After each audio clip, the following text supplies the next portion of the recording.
कभी विजयनगर साम्राज्य में एक अजीब घटना हुई। राजमहल के पहरेदारों ने राजा कृष्णदेव राय को आकर बताया, महाराज, हर रात आधी रात को कोई रहस्यमयी व्यक्ति महल की दीवारों के पास मंडराता है।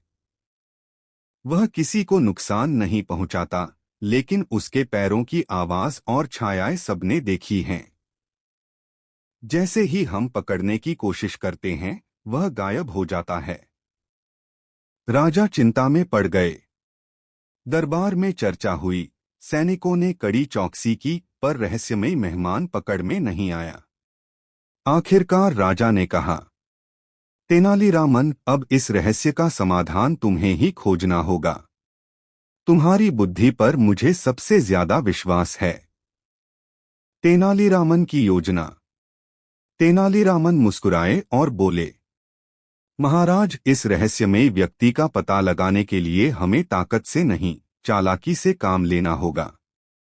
उस रात तेनालीरामन साधारण सैनिक का भेष धरकर दीवार के पास छिप गए। उन्होंने वहां चावल के दाने और रंगीन पाउडर बिखेर दिया, ताकि अगर कोई वहां आए तो उसके पैरों के निशान छप जाएं। रात के 12 बजे हल्की हवा चली, तभी सचमुच दीवार पर एक छाया नजर आई। किसी ने धीरे धीरे चलना शुरू किया, पर जैसे ही उसने कदम रखा, उसके पैरों पर रंग और चावल के दाने चिपक गए। वह भाग तो गया, पर तेनालीरामन ने सब देख लिया। अगले दिन का बड़ा खुलासा। सुबह तेनालीरामन ने दरबार में सभी मंत्रियों और सैनिकों को बुलाया। उन्होंने कहा, आज मैं सबके पैरों की जांच करूंगा। असली रहस्यमयी मेहमान यहीं हमारे बीच है। सब चौंक गए। तेनालीरामन ने हर एक के पैर देखे। अचानक एक मंत्री के पैरों पर लाल रंग और चावल के दाने चिपके मिले। राजा क्रोध से बोले, तो यह सब तुम्हारा काम था? तुम आधी रात को महल की दीवारों पर क्यों घूमते थे? मंत्री की साजिश। वह मंत्री डरते डरते बोला, महाराज, मैंने सोचा था कि अगर मैं रात को महल के आसपास डरावना माहौल बना दूं तो सबको लगेगा कि राज्य में भूत प्रेत का साया है।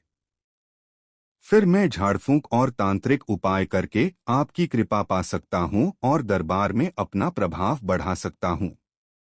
राजा गुस्से से बोले, धोखेबाज, तुम अपनी स्वार्थी योजना से पूरे साम्राज्य को डराना चाहते थे।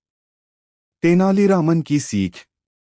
राजा ने मंत्री को दंडित किया और तेनालीरामन से कहा, रामन, तुम्हारी सूझबूझ ने हमें एक बड़े षड्यंत्र से बचा लिया।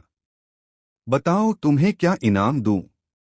तेनालीरामन मुस्कुराए और बोले, महाराज, मुझे किसी सोने चांदी का लालच नहीं।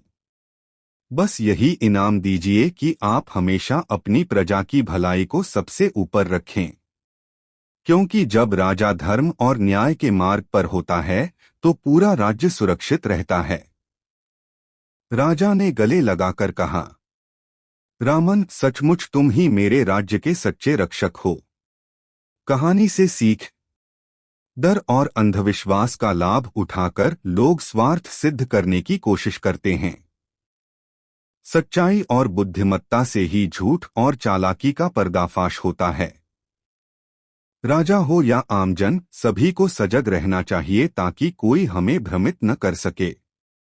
Please like, share and subscribe our YouTube channel.